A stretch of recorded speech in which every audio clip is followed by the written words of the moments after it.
Hi guys, and welcome to this Indiegogo campaign video for my documentary They Call Us Channelers.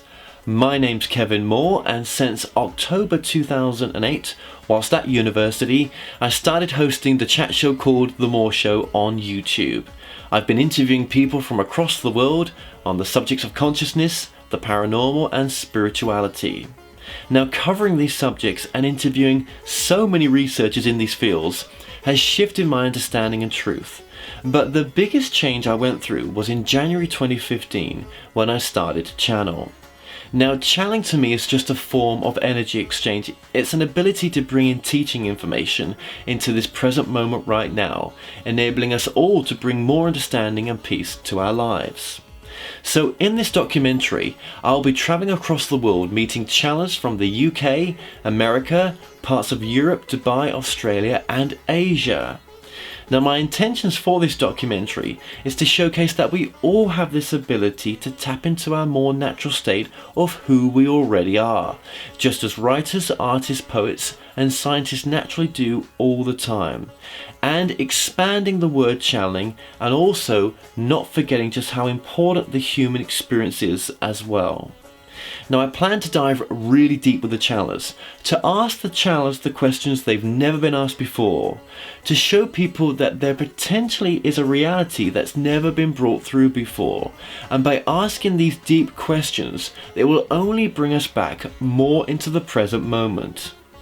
So we've already gone into production for the documentary, as we've had a few private donors go beyond the call of duty, which has enabled me to buy the camera equipment and film channelers across some parts of the UK and Europe.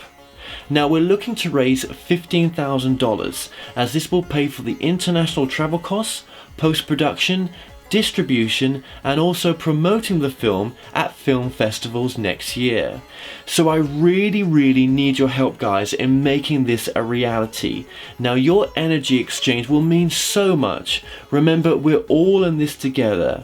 This is oneness at its best, as this will really help people expand their reality even further and help people make sense of why things are the way they are. So if you feel drawn to help out, then in the description of this video you'll see the links to our Indiegogo campaign, and no matter what you can donate, all donations receive a digital copy of the documentary before the general public when it's released next year, and also a thanks in the credits for the video. So I just want to say from the bottom of my heart, and the transparency that I'm showing in this video, just thank you so much. This has been a year's worth of my journey to get to this point now, and it was September 2016 when the idea for the documentary came to me. And your donation, your help, just even sharing this video means so much to me. So much love, thank you for watching, and we'll catch up with you on an update soon.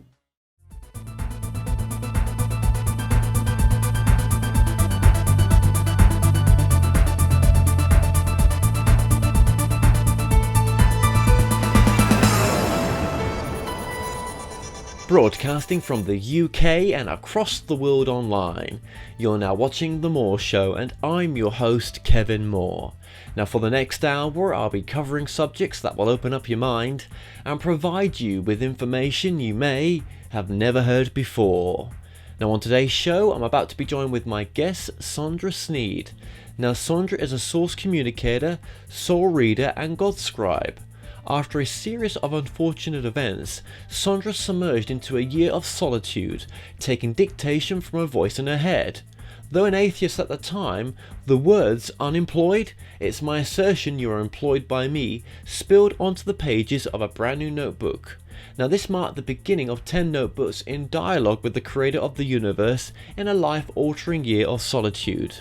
Now, after the release of her book, What to Do When You're Dead, she went public with the ability to allow source intelligence to speak through her. Since the last corporate project in 2014, Sondra has performed over 1,400 soul readings to clients worldwide and over 40 unique soul source talks. Now, she resides in Houston, Texas with her beloved husband Dee Brown. Sondra, welcome to the show. I'm so excited to be here. So much has happened since the show. I just before this started, we were just like la la la la la la la la la, and I hope this show is going to be that way as well. I think so. I think so. Now, for anyone that wants to see my first interview with Sondra, then I'll link it in the description of the video right now. I haven't actually watched back that interview for a very long time. Now, let's remind the audience when we first met, that was probably, was it 2013? Yes, it was. It must have been toward the end of 2013 because that's when my book first came out. Yes, Was yes. first released. Now, at that time, I was a different person and you were a different person, but I don't even think at that time I was registering that you were a channeler, right?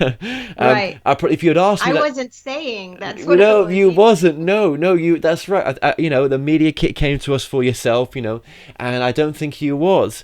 So let's just start off very, very, very briefly at the beginning here. Then we'll go straight deep diving. So you was a former atheist. Now, did you live by that code? Is that something that you would have said to people? I was, or at the time, I am an atheist.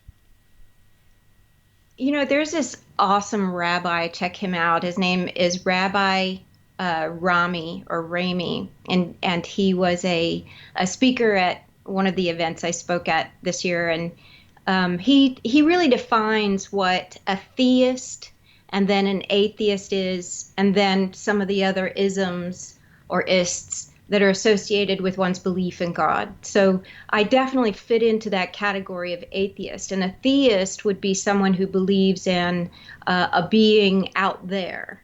And this being has definitive and particulars about it. Yeah. You call it a he, and it's a father, and it's associated with a son. There are these criteria with regard to one's belief. And I was an A believer of that. So that's how I would define my atheism. I would say to people, I am spiritual but not religious, to try to cut off the conversation at all, because I Yeah. didn't want to have that conversation, because I usually wind up in a fight. A spiritual fight. I love it. I've met some of these people. Right. That's okay. That's okay. And obviously, I mean, going back to that time period of when that was the person you was then. Why do you think you came into this world with that? Being an atheist, why do you think you chose to become an atheist, then to emerge into this aspect that you've become now? Well, in at the age of 39, when I had lost everything that I had worked so hard in as a career, a relationship, everything that I believed in suddenly disappeared. And it was like whatever was left was the discovery. So now I can say, you asked me, why do I think I came into this world with that belief that God didn't exist? Because I had lost a mother at the age of 2.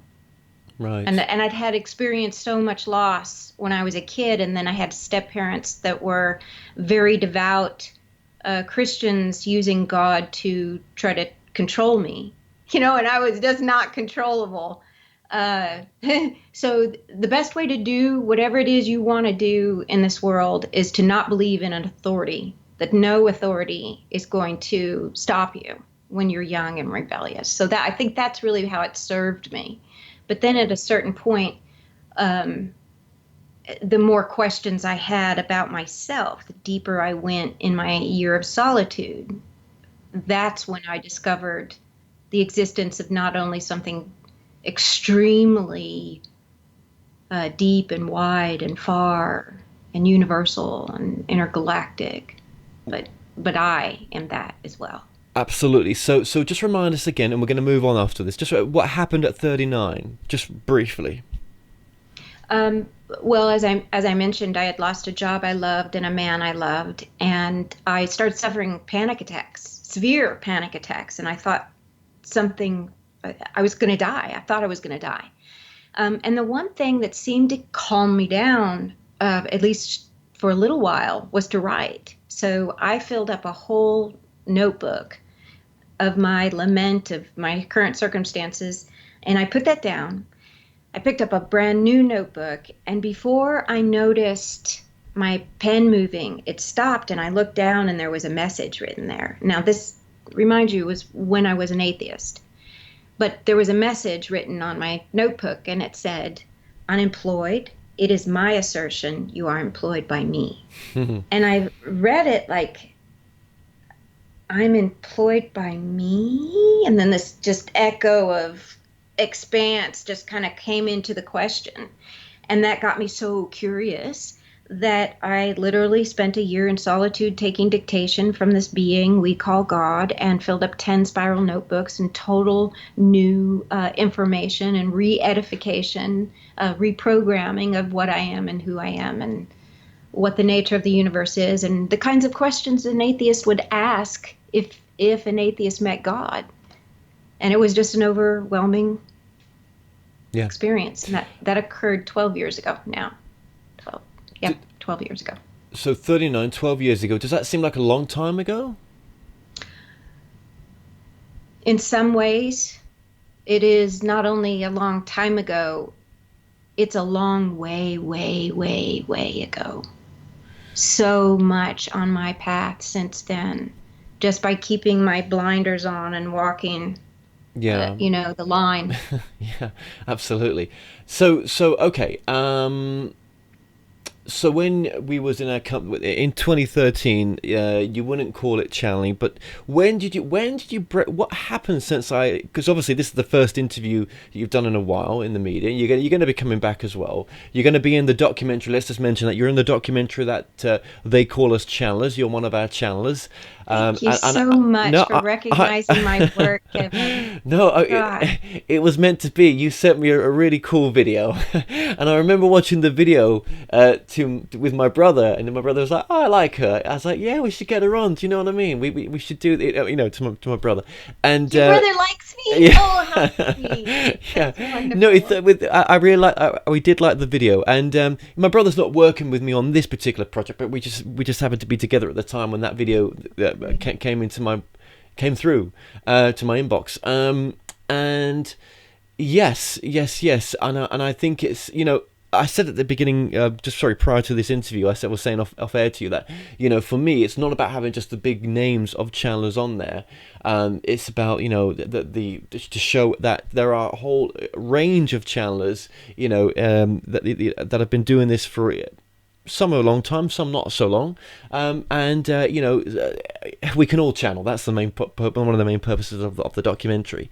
So yeah, when did you start becoming or start using the word you were channeling in public? But I know, like, you if I was to say to you, what do, you would say I'm a source communicator. I think that's what you would say.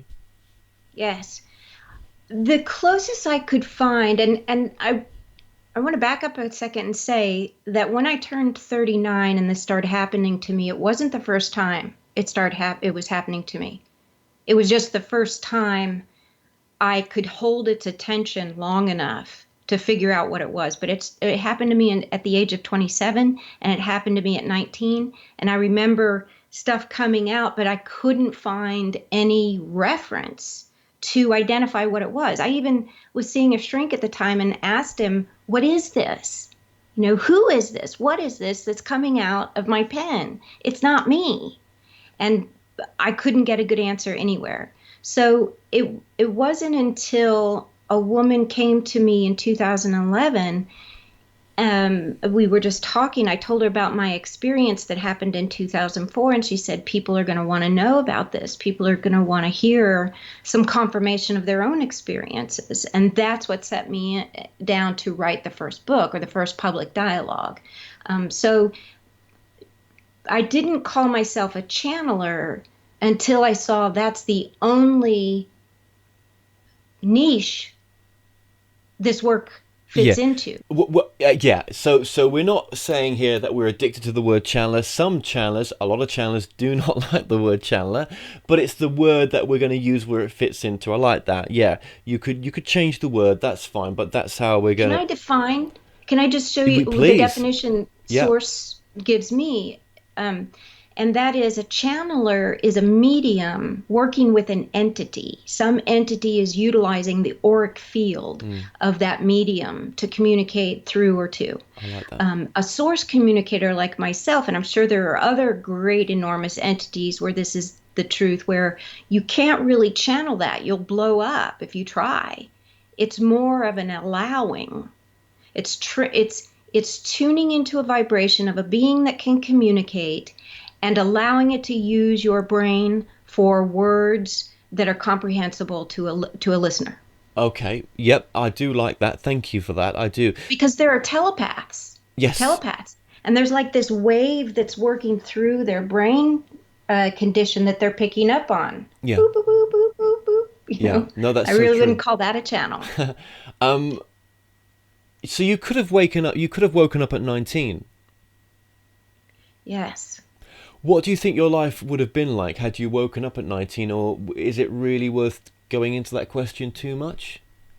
And why am I asking it? I don't. Well, I've asked God about that, and I wouldn't have left that boyfriend, although I can't imagine. I had such a life of an adventure once I realized what kind of man to date.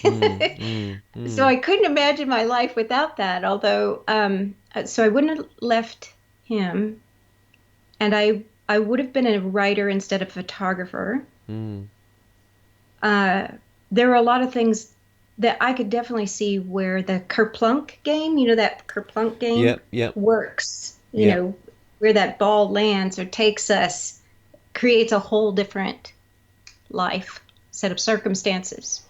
Yeah, I think waking up younger would have had its challenges, and waking up at the age you did still had its challenges. So, yeah. Well, look at some of the people like Teal Swan who woke up young, and with the life she's led using technology to gain an audience in the work she's done. So there's one youthful exuberance, but she's also revealing all the mistakes of her youth. That's having to be part of her work, so people can point to it and naysay her. Yes, no, that is true. She did go through a lot. I will interview her one day. Yeah, I only mentioned that because I just want to share on this interview that we have windows and it's up for us to take them. So if someone's if someone's watching this thinking, well, I fancy doing this or I want to give this a go, you can. Your window may be now. Yeah, it's when you're ready. But I think there are predefined times that it can happen. I think so, but I'm not saying I'm right here. This is just what has worked for me. So thank you for sharing that. So go on. Don't you think, before we move past that topic, don't you think there is a level of safety that we have a responsibility to impart to people who are even attempting it? One thing I do want to clarify, that when it first started happening to me in my year of solitude, I was opening up my listening, and there's a lot in there. So you can go mad, or you can find your safety zone, your highest thought, your highest anchor. So that you can explore what's out there. But there are a lot. There is. I mean, so maybe what we should say here, if it works for you, maybe what we should say, if you're going to open yourself up to channel, just, in the highest name of whatever you believe, and if it's God or Jesus or whatever it is, just use that in the sense of, in the name of Jesus, I want the most positive. Or Krishna, or Allah, or whatever. I want the most positive entity that's going to work with me to help me progress, to come forward now, and I want it to come in the name of Christ, in the name of God, or in the name of whatever. Yeah, and by doing that, I think you'll just push out anything that could just be a little bit, wanting to help, but also wanting to cause mischievousness, maybe a little bit, or something that's an aspect of yourself from a past life that's trapped in the astral plane, that sees you and recognizes itself in this present moment and attaches to you. You have got to be careful. Or worse, there's worse. You could be a soul that has come from another world that has dominion over a certain condition of the human world. And you incarnate as a human in order to enable that.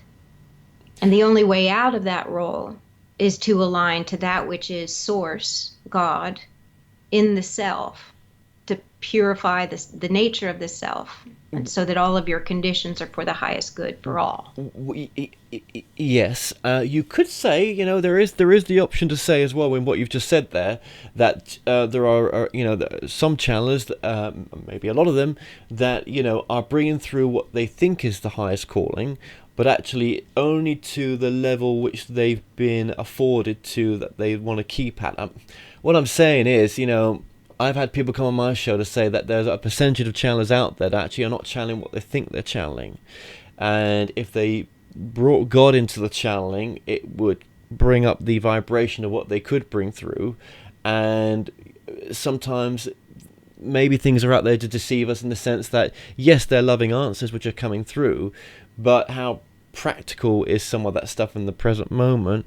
And also, is it a blockage to move beyond what's coming through, to bring something higher through that could help in even further evolution of the people that you could help? Oh God, it goes on and on. Well, do you know the author Philip K. Dick? Yes, of course. And are you familiar with his other voices in his head? And I've heard about it. I don't know too much about it. I mean, I know the author because of obviously movies like Blade Runner, Total Recall, and loads of others, Minority Report. But yeah, there's a book called The Exegesis of Philip K. Dick, and he wrote it. And it is you can hear the mind. Here's what a critic called it. It is a mind considering itself. So it's this discussion, I think, with the God self, which is the pursuit of our highest good and our highest vibration as individuals. So it's our greater mind living the life of our mind, which is a body. So it's a flow with source as you ask the questions of what you are. And if I'm not careful, I'm just going to open right back up to that. But well, no, you might be doing that just in a bit, but with some of the questions. So, okay, yeah. Now, I'm not taking away anyone's work, and I've said this on loads of interviews. The work that people bring through in the books will be timeless at the level they're at.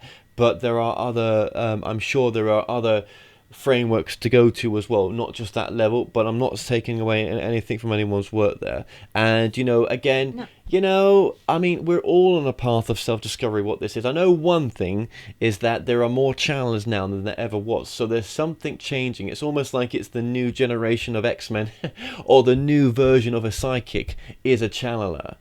I don't know. It seems to be there's a lot more, and there's many more coming. It seems to bring in teaching information more than it does about tell me if I'm going to meet her, tell me where's my partner, or what's my job. I would never take away what psychics are bringing through and what psychics do and the validation they give, but some souls are looking for more than, well, where has Auntie Ethel gone? What is the nature of this reality? And I don't think mediums would come across or would attract people that are going to ask those questions. That it's for a different soul income level, maybe is a nice word for it. It and I think you mentioned it. It has to do with our time and our generation, and how God showed me one time, because I had that question, was is this really what I mean? Who am I in the place and time that I am in to be doing what I'm doing? And I looked over, and God showed me instantly how this portion of forest I was looking at was fairly new growth, maybe only 80 years or 60 years, and it all had gone up at once.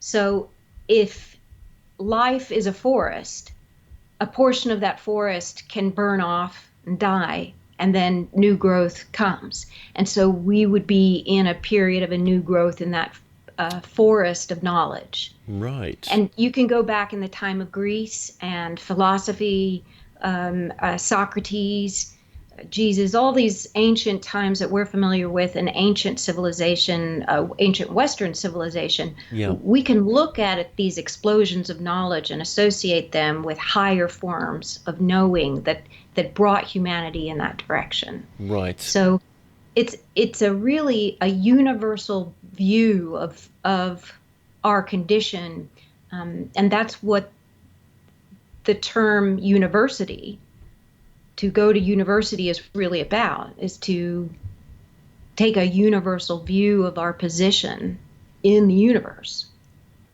Yeah. Yeah. I agree with that. So you're communicating with what we call as Source God, and you do readings as well. Just remind us of your website so that people can get in contact with you as well. Well, if you don't remember anything about me, you can just remember godscribe.com. But my name is Sandra Sneed, and you can get there too with sandrasneed.com.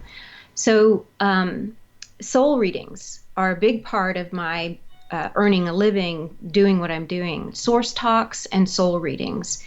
The coolest thing, first I should tell you, since we last talked, I've performed over 1,500 soul readings across the country. And source talks, and this is where I allow source communication come through me. And when I'm doing a soul reading, it's the God within that person that is speaking through me. And I experience their gifts, their spiritual gifts. I experience the insight that maybe they don't know exists within them. I get to tell them things about like what their name really means. For instance, my name is Sandra Sneed, which means the sow-in draw of the soul's need. I draw what is so for the soul's need to know. And I get to tell people all over the country, and hopefully, and around the world, actually, my clients are from all over the world, who they are as a soul, where they're going, the best case scenarios, worst case scenarios, how to deal with relationships on a personal level, not just this is what's going to happen, this isn't going to happen, and when's it going to happen. This is personal strategy for understanding other people's motivations so that you can serve and protect what's important to you. That's important. That's how. So the soul readings are extraordinary. I've met. When I do UFO conferences, I'd say 35% of those individuals are incarnated from other worlds, and we find out about that. And then 1.5% of the general population, I think, are souls that have come from other worlds. Yeah, as in you mean that potentially, or this particular time that they're here now, they haven't been here in previous lives on planet Earth. They've had lives elsewhere. Or existences elsewhere. Like I've met 3 out of those 1,500 who are beings called the Originians. These are huge light beings about the size of the Earth. Huge light beings. They are associated somehow with bees. With the bees, honeybees. And the 3 that I've met, bees have either been in their name. One guy is a beekeeper. And the other woman, a bee, came to me in the vision of her soul reading to tell me about her. And the bee's name was Percyfoot. Right, okay.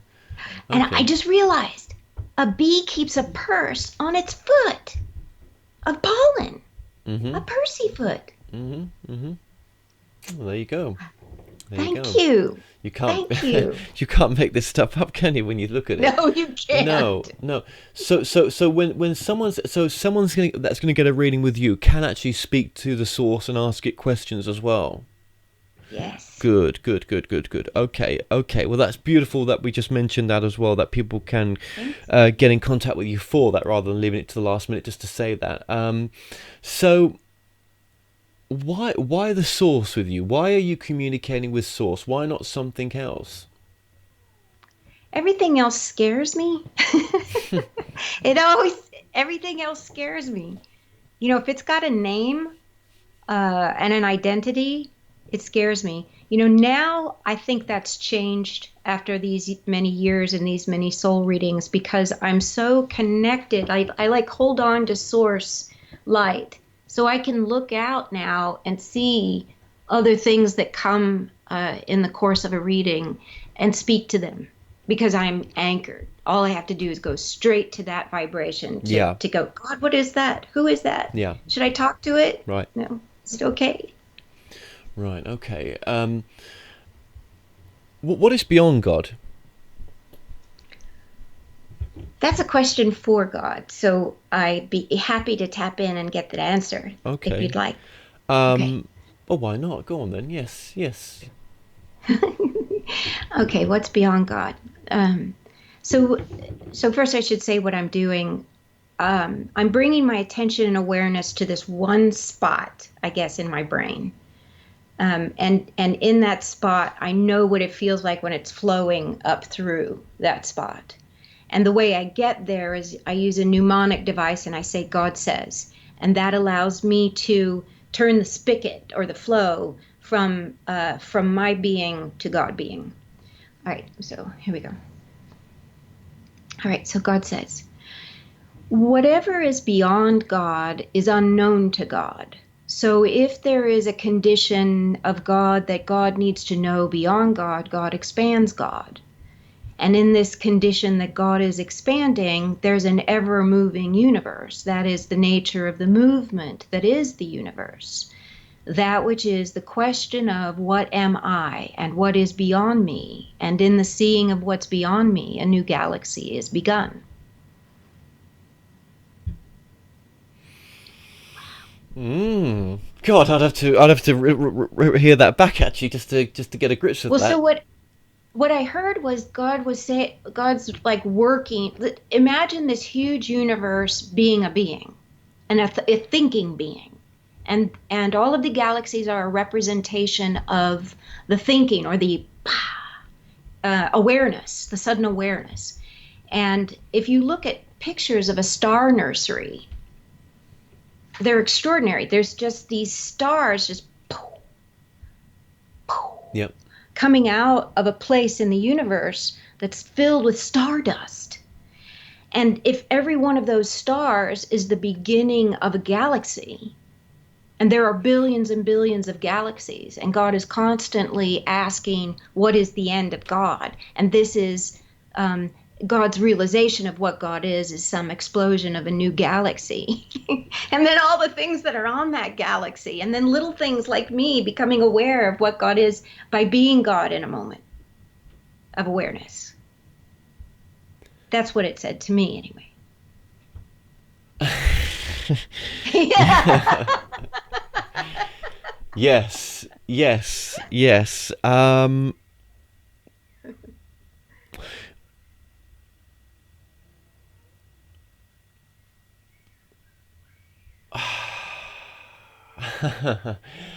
Yeah, okay. And why what would, or should I say, what would what would that question and even why have I asked that question? What would it even help any of us with by trying to even look at that question? Good question. Good question. Let's go deep. God says, because God is small when people talk about God. So every time God is mentioned in the concept of something other than what you are or are in the way that you are being, you want to know what's bigger than that. If you, however, make a condition where God is in the self, and in this self, what can I do to be God in this moment? That's a far greater interest to the self. What can I be that is God in this moment? What am I that is God in this moment? So this is a perfect example of using the understanding of what Jesus said when Jesus said, I am the way, the truth, and the light. No one gets to the Father except through me. He was really saying, No one gets to God except through the self, the me that I am that is God. So, as brilliant and exciting as it could be that God is a constant expression of a new galaxy, it is far more interesting to the self to identify what this explosion of self is when the self is God knowing. Okay. Okay. Let me ask you this. When do you feel or experience the presence of God? What happens? Um, I am deluded to myself right now as to what that exactly is. If God is everything, then it's difficult to feel the nature of it in some respects, or even a separation from it. It's even harder to know what it might be. I feel I've tricked myself somewhere, or I've forgotten something by even. I just know there's something I'm not aware of, purposefully veiled by myself, that it is not allowing me to see the bigger picture. And whenever I do see, I think, a bigger picture, it's even more ununderstandable every level, or every time I go up a notch or try to. It's not understandable. And you say, Right. why is it not understandable? Who's hiding what from who? Is God hiding God from God, or am I hiding God from myself? Or again, is God is just a word, it's just a word. Something's not clear somewhere. Our understanding of what we think it is doesn't seem to be the whole picture of anything, really. It is, like some have said on my interviews, it's a grain of sand on an infinitive beach. So there is no grasping anything. But then, is that an There's only illusion? grasping the self. Right. There's only grasping the self. You can only reach higher levels of your understanding of self because every view you get of God is really a view from you. So the higher you go, the higher your view and the greater the view. That's why someone like me is so important to the experience because understanding simple conditions for experience, it echoes through you. Yes, it's almost like saying, oh gosh, I forgot my words there. Yes, no, thank you for what you said there. It's almost like, every higher, when you peek over the horizon, there's either nothingness there, and the nothingness is the everything, or it's more than that. It's a trick to yourself to say there's nothing there, not to look higher.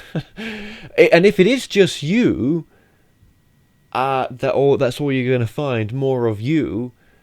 Um,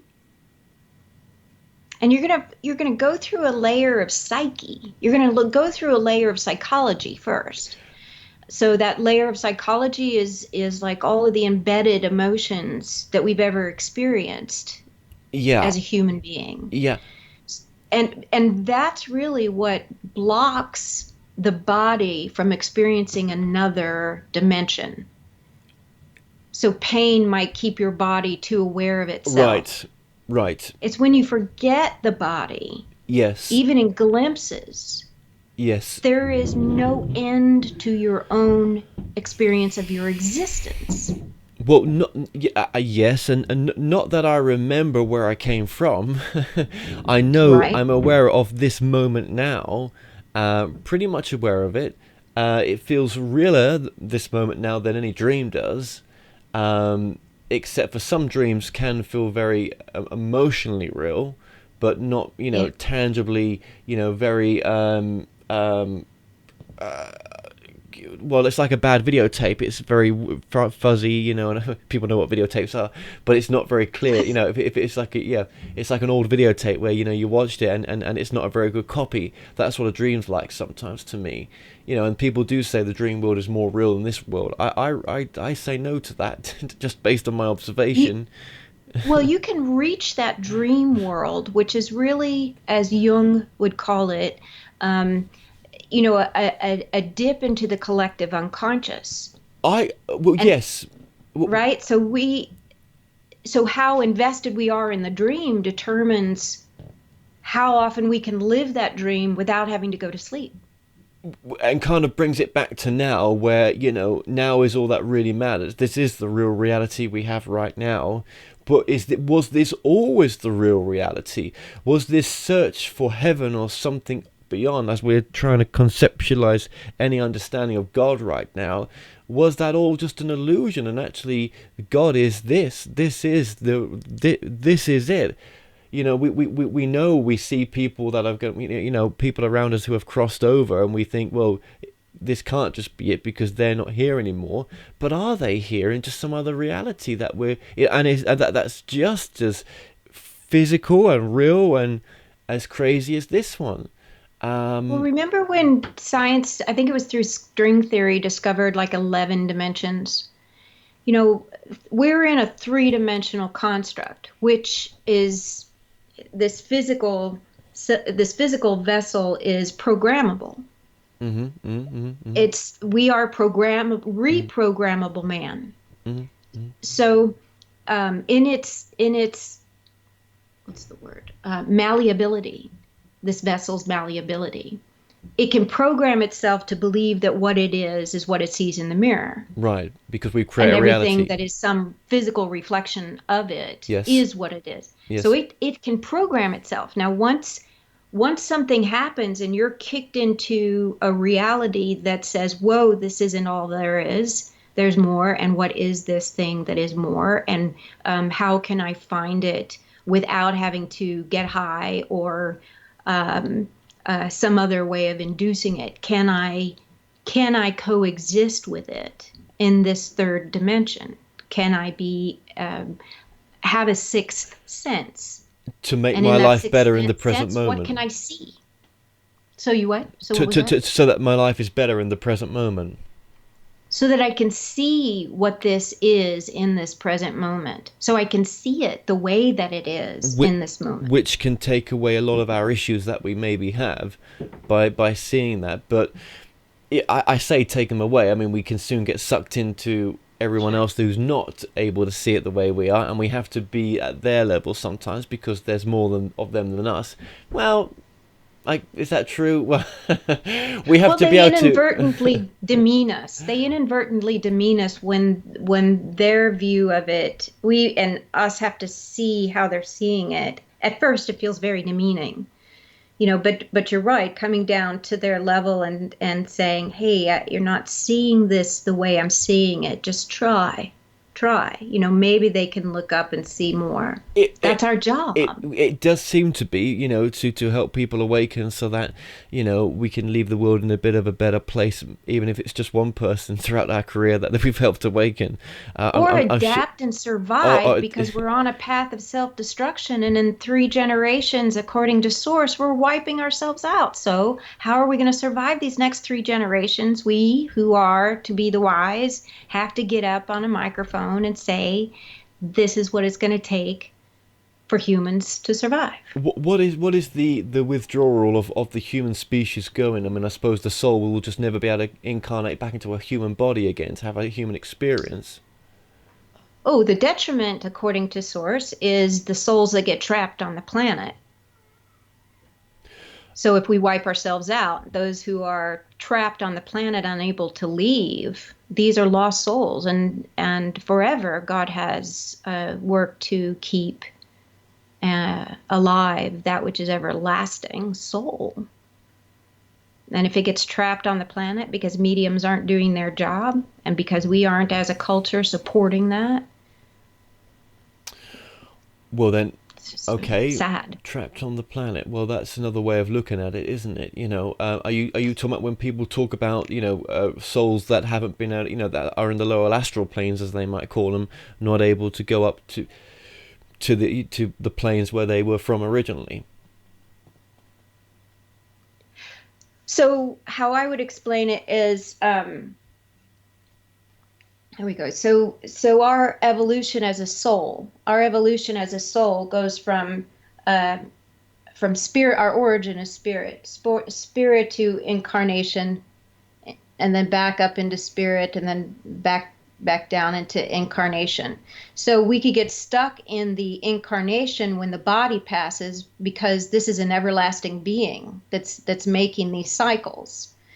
So this soul that gets trapped on the planet, they're mostly confused. They're mostly unable to see the spirit that they are in order to ascend. So, and some of these can turn quite ghastly and evil. And it may be some attachments that people have on them even now that are causing some of the issues in the world, maybe. But attachments, to me, this is my understanding of spiritual attachments, is when a past life aspect of the same soul lineage. So my soul is, had an infinite number of, and is having an infinite number of experiences, maybe, right? And in a past life, that 13-year-old girl of me that's had an experience somewhere else never crossed over properly, and hasn't moved on. Then in this timeline now, I'm happen to be in the same vicinity where that little girl was crossed over. She sees the future incarnated part of herself now, this aspect now, and she's attached to that, not to anyone else, but to me, because that was my past soul in a previous life. So when we talk about spirit attachments or hauntings maybe aren't what we think they are. Maybe they are attachments that are seeing a lineage of its future aspect, and that's what it finds attractive. Maybe, right? I'm just saying, right? Wow, I've never heard that. Where'd you get that information? I channeled it. Awesome. Yeah. That's seriously cool. Yeah, and but obviously, that it can cause you to not maybe have the life that you wanted to have, because it's sucking aspects of you out, causing it causes disease in the body. Yeah, causing all sorts of issues. Yeah, possible. It's all possible. I'm not saying I know this for sure. This is what's come through in channeling. Yeah, it's a whole other paradigm take on the idea of hauntings. But yeah, I mean, even if put that to one side. That explains PK manifestations. I didn't. Dead Files is one of my favorite shows. I think they really do the research to help us understand these dimensions of souls that get trapped. And she talks about how PK manifestations can come through a person who can haunt themselves. And I have to agree with that, because the more work I do and the more people who know about me, the more weird things are happening to myself. Like I'll be thinking about, man, I wish I'd brought a towel with me on this. This happened literally. We were out and I was like, oh, I know I'm going to sweat under my hat. I wish I'd brought a towel. And I look in the front seat and there's a freaking towel in the front seat, and it wasn't there before. I mean, we're talking about manifesting physical things. Unless there's an infinite number of versions of you out there, and you just crossed over to that reality where you'd put the towel in, and you'd crossed over to another dimension, and you wasn't. That's how we cross over, I mean, what if that's why do some people say, right? I'm going to have a reality where isn't going to be as destructive as other people's, and what if they've just moved over to some other plane of the infinite multiverses, into some other place where that reality did happen, and you've just shifted over. But it's not like like the transporter in Star Trek, where you go in one form and then transport. You just shift, and because your now vibration is attracted to that frequency where that tau is there, because in that vibration you actually did put it there, and then maybe you'll go shift back to the other vibration because, Really? I don't know. I'm making up as I go along here, I think, right? I Right. love that idea, though. Well, I love that idea. maybe. I mean, yeah. I mean, who knows? Reminds me of Interstellar. You know the Right. movie Interstellar? Yeah, great movie. I mean, if you get someone that's got a bit of science behind them, they'll say, well, some of the science wasn't great, but it's a fantastic love story and it's a fantastic movie. And there's other movies like that. Well, I always refer back to the Matrix in my interviews right now, where Neo has lived this same life over and over again, and it's this time round that he's trying to get it right. I wonder what God has to say about that. That if this experiment didn't work, does the universe breathe in and breathe out and it all starts again? Wow, what a question. So God says, well, we'd like to correct something with regard to the shifts that you're referring to.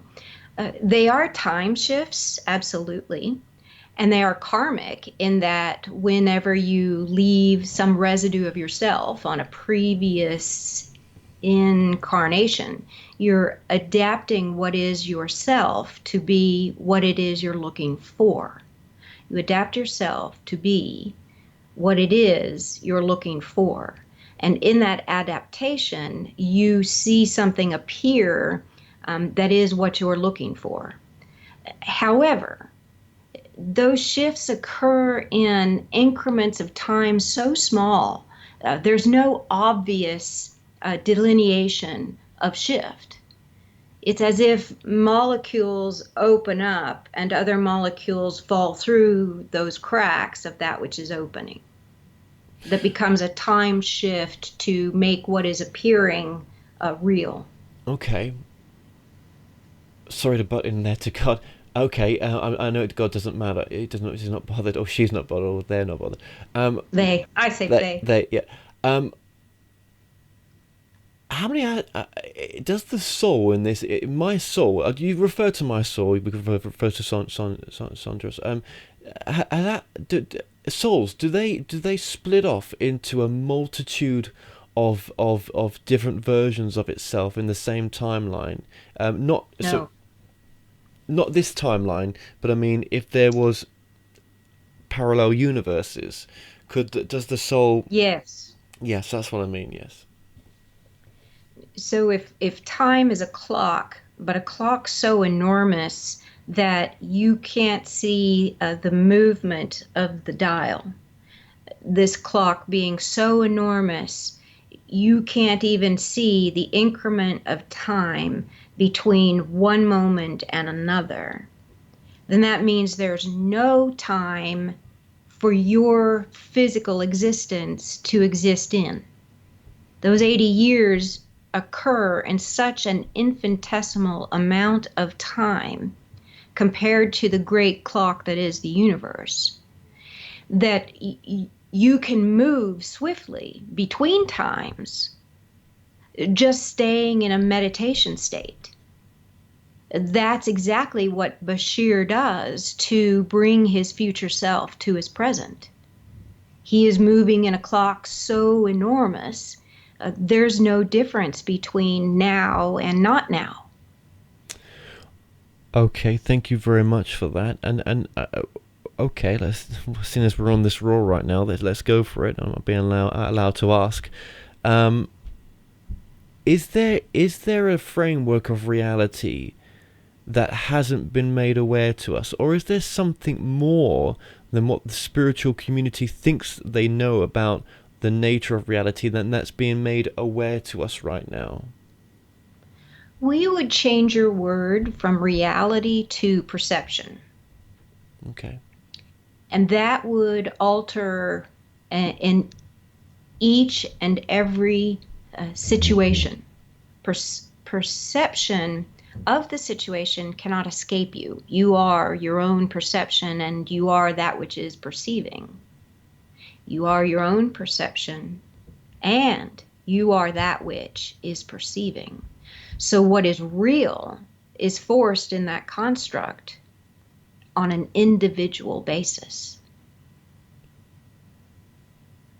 So, in that perspective, then, there's no one else in the room but one, Right. then I'm speaking to myself really right now in the sense of God. Well, yes. Yes. And if you and Sandra had that simultaneous experience where you are looking at God looking at you, then you become an instantaneous perspective of a reality that's inescapable, but it is also impossible to hold. It's how long you can hold the mind in that state of knowing you are God that determines where now is. Because anything other than that perspective is a state of now that is not real.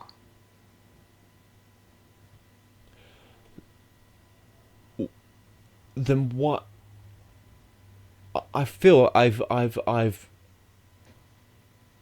either purposefully forgotten something, or I have lied to myself for some bigger purpose. Maybe lie is the wrong word, but I have removed some aspect of myself to be. There's You've something. denied yourself the opportunity, is all. You've denied yourself the opportunity. And how many times have I done that?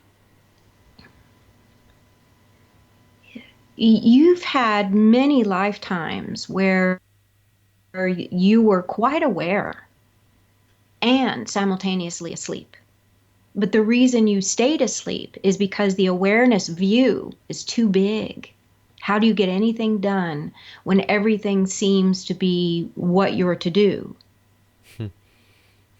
So you have purposely kept a certain window closed, and it is just a window. You can look through that window and you watch yourself go by that which is in the window. And you describe the window and love the window. But if that window was to open, you'd have to deny all your exploring by looking through it. And have I asked you? Did I ask you to say that in times beyond this understanding, so that I would? Always asking that question. You're always asking that question. Have I forgotten? Have I forgotten? And we say, never. How would I know if I've not, in some time beyond this or some understanding beyond this perception right now, had a conversation with you myself, for you to come through at this moment and tell me what you're telling me, but actually it's not the actual picture because I told you not to tell me? How would I know the difference? Your question really is asking, when will I realize I don't have to forget? Your real question says, when will I realize I don't have to forget? And, thinking about that, I mean, is that the day I cross over? Because does it have to be?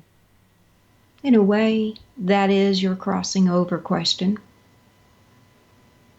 Yeah, it's a simultaneous explosion between heaven and earth in you. And you feel it so profoundly because you've achieved a very high level of mastery. And that mastery in a previous life led you to a secluded survival existence, which you dared not want to experience again. Well, that's very true. I've not told anyone about that. Yeah, that most of my past lives from people that I've had readings with were actually in the church, very secluded. No, I don't want to go through that again.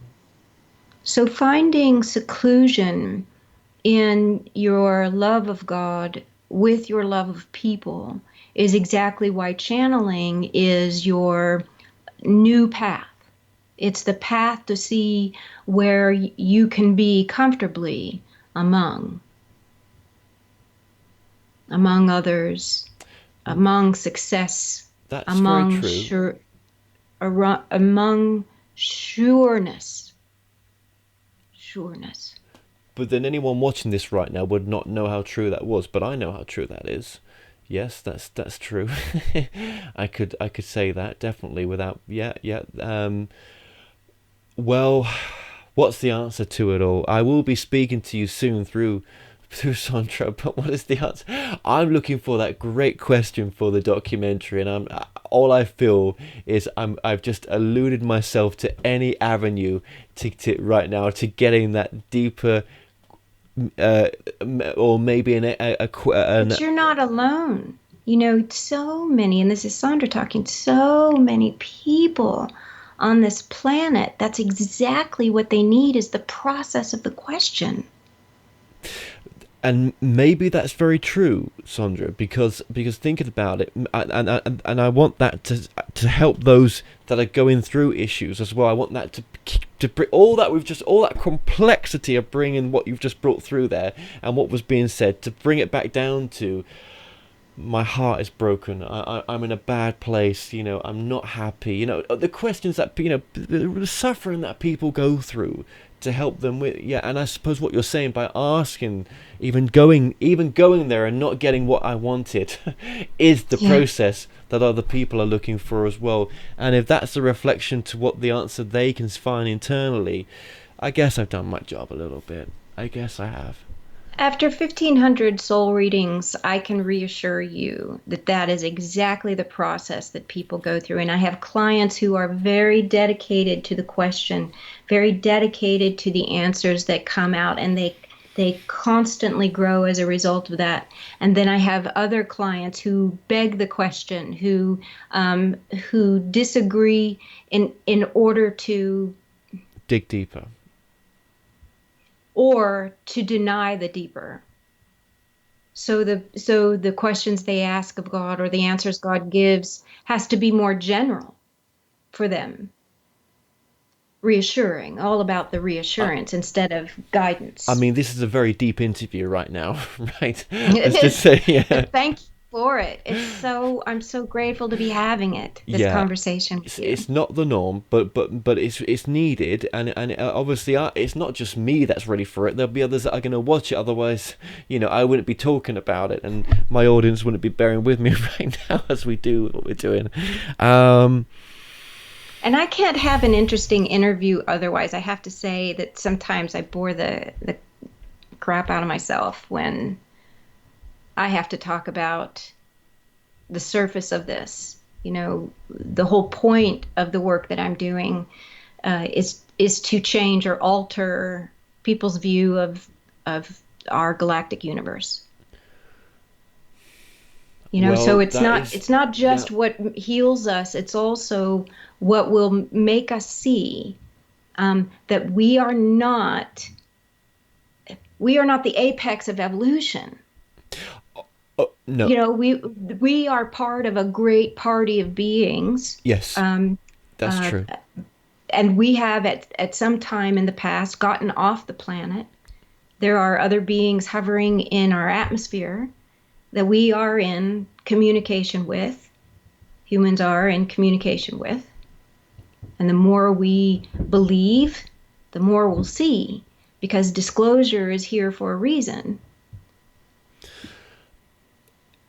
Yes, and even the levels of disclosure, there might be some illusions even present with that as well. Illusions that it's not what we think it is, and even the people that are coming forward thinking it's the truth are actually it is to the point where they believe it, but actually it's not what it is, even that.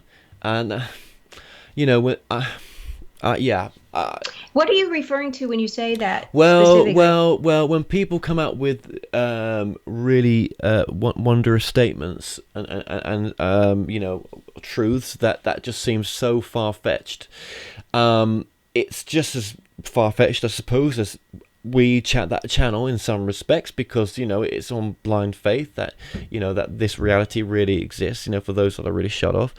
But I still think that what I'm trying to say here is that what they think is truth of what happened to them, it's not even that. It's something else. Not necessarily so. Yeah, Not necessarily not so. necessarily. Said in a Right. way that others will resonate with it more, so that it allows Pandora's boxes to open for them more. But actually, when you go above the level of the information they're bringing through, if they were able to let themselves go further, they'd see actually, it's not quite that. It's actually something more. But that's what was needed Yeah. right now.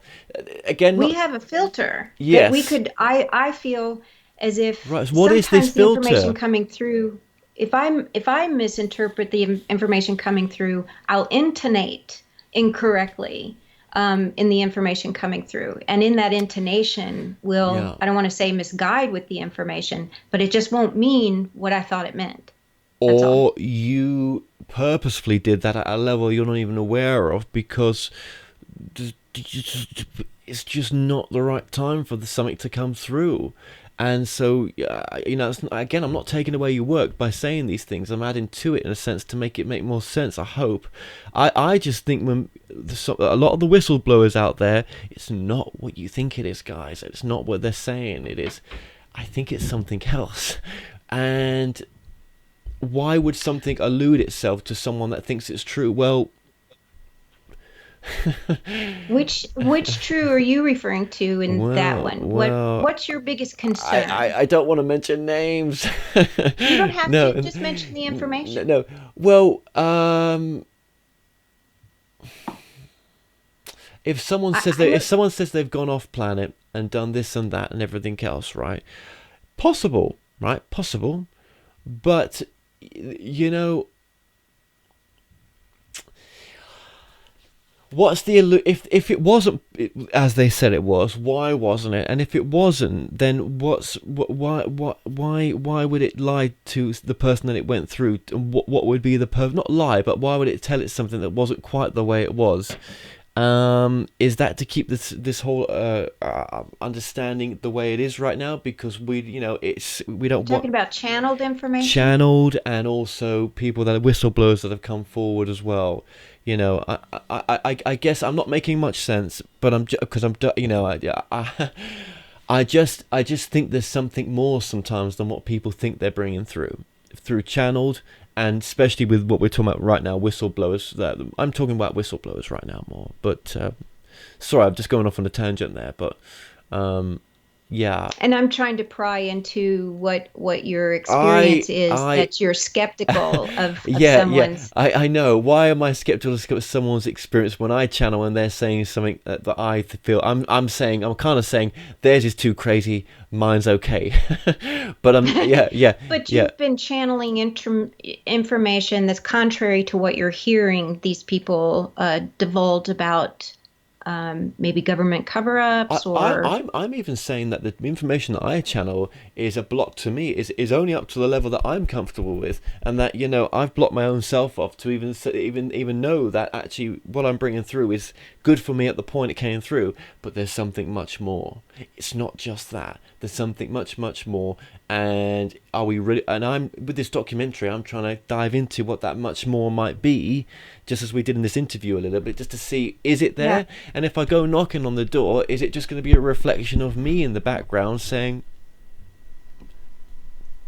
on you go, because you told us you didn't want us to, you didn't want us to, we promised you we weren't going to, and this is you talking back to yourself here. It's a bit like the film Total Recall, where Arnold Schwarzenegger, where he takes they goes into the place where they put the implant and it actually turns out that he really did have a previous life and everything else. You know what I mean? Yeah. That's fascinating, Kevin. You know what that's telling me about you is that, and we'd have to do this in a more in-depth soul reading, and maybe for the movie, this is exactly what we start to look at.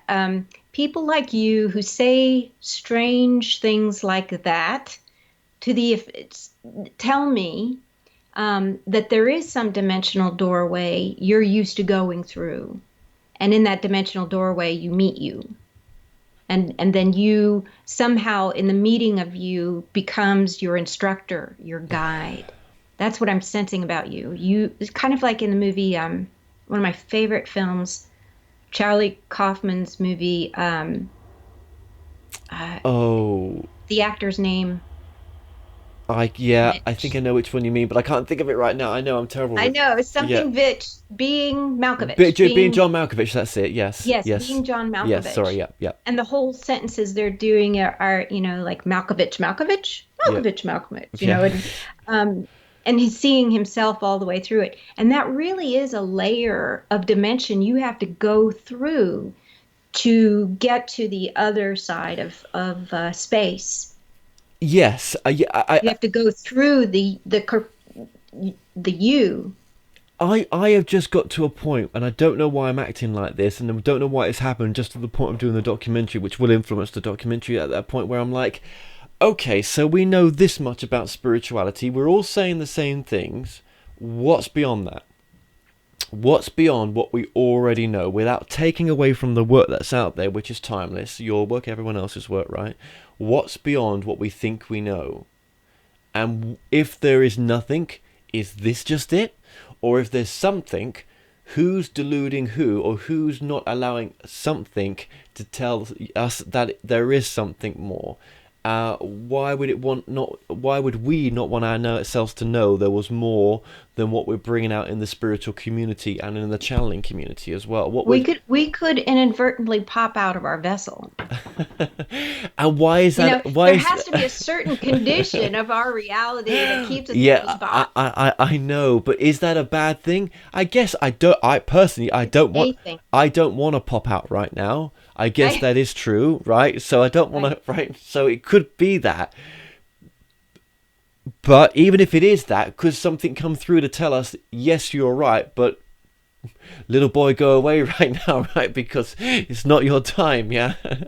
Yeah, Well, apparently that's what your being is telling you. So maybe it is the quest of this documentary, to get you there to what it is you're asking in this moment, it in order to prompt these views and perspectives of those who've been channeling information through them to could be. It could be. It could well be. to divulge. And it could well be, and even me saying little boy go, that could be my higher self coming through, just as to say these things. I'm not, and that doesn't take power away from me not being powerful enough to know this, but we work together. Do you know what I mean? We're one. That's right. But here it feels a separateness, but I know we're one. Yeah, and then I might come off this quest being like, you know what, spirituality 1.0, I'm all for it. Let's go for it. Everything we've been taught up to this level, yeah, let's just stick with that. It's just so much easier than trying to go beyond. Okay, I do have a quick story about this. Yeah. One of my biggest fans is Gary Springfield, and he was a guy who taught meditation his whole, for 35 years. Yeah. And he he's probably gotten 30 readings from me, because Wow. God through me is training him ascension as yes. a Christ transmuter. Mm-hmm. And so we're learning all about, through his readings, we're learning about the nature of the void, what the Christ is. It's not Jesus, although Jesus was a Christ child, Course, so yeah, was yeah. Krishna. Mm-hmm. Gary Springfield is a Christ child. There are other Christ childs all over. Wow. Okay. Yep. Yep. And so we're learning the construct of ascension and the array that he's going to be creating. And I can't talk too much about this because it's kind of the private teachings. One day when he passes, this will all be revealed. But we now understand who Jesus was, or who Yeshua was, and what he accomplished in his lifetime. And then beyond his lifetime, as one who is the Christ light transmuting avatar. Yeah. Yeah. And so there's there's definitely a lot more, especially what's beyond this physical existence. And and all this kind of, I really appreciate you bearing with me in this conversation, having this with us. And I'm not trying to I don't know what I was going to say there, really. Well, yeah, I mean, again, just come. At the end, I'll end this interview. I've got to ask you one more question, just by just saying, I'm not trying to take away from what people's issues that they've got now, and mine as well, right? I'm only searching for this to make the documentary something that I'm passionate about, and also, to help people as well. That's the main You're thing. asking the Yeah. right questions. Right. You Okay. have, and these are the questions on the mouths of everyone. Right. Not all of us are born to have this awakening through a year of solitude, and what was that called? I forgot. There's a word for that. Autographia All right. Yes. Yes. into existence. Yes. But some of us are, in order to help others find what is their moment of higher self-awareness or spirit conductivity I through like that. themselves. Higher self-awareness. I do like that. I might use that in the documentary. Well, look, what would you say? Thank you for bringing and channeling the source through as well. What would you say is the most important message of your work as you stand currently as well? I'm sure there are two different opinions with regard to me and source, and I'd like to get both of those. My opinion, the true purpose of my work is to awaken the masters, so that people hear God through me and through themselves, and there is no other God but that is through you and in you. And then source, what would you, or God, what would you say would be my purpose? We would agree that that is your purpose, but your work has to do with how the concerns of man are on the hearts of spirit. The concerns of man are always on the hearts of spirit. And as spirit tries to relieve the heart of man in order to show spirit through man, there have to be individuals who can see spirit, sense spirit, speak spirit, in order for spirit to be enlightened in the self. But that doesn't guarantee that for anyone, only those who are ready to hear it. Okay. Amen. Okay. Yeah. Amen. Absolutely. Well, Sondra, your website one final time is Godscribe.com, GODSCRIBE.com, or sandrasneed.com. And if you sign up for my Weisenheimer letters, you get a free download, the 5 principles for quieting your mind and listening to your higher self. And I call it the Weisenheimer letters because the word Weisenheimer means annoying know-it-all, which is what I refer to God as, an annoying know-it-all. So that's what people get. excellent. Okay, well, we've been linking up your book. Your website's been appearing up on the screen throughout this interview as well, and ways to reach you to get readings as well. So I guess Can't wait to see you. That's exactly what I was going to say. You read my mind. I guess I'll be seeing you in Texas when I come over, which I'm really looking forward to. That will be it's going to be an interesting day of filming. That is definitely. It's going to be deep, which is beautiful. And just thank you so much for what you're doing, and look forward to getting you on and seeing you when I do. And just until next time, thank you so much for what you do in the world, and we will catch you soon. Thank you. So I was trying to do the live long and prosper, some kind of peace sign. I don't have a sign, but my signature would just have to be you are an honor and a pleasure as always, and I can't wait to see you soon, Kevin. Thank you so much. Well, we've come to an end on today's show. Don't forget that you can listen and watch all our past interviews on the More Show's official YouTube channel. Remember to subscribe to our YouTube channel for new daily shows. You may also find out more or past an upcoming guest by going to themoreshow.com, and do like us on Facebook and Twitter for the latest updates. So until next time, be safe.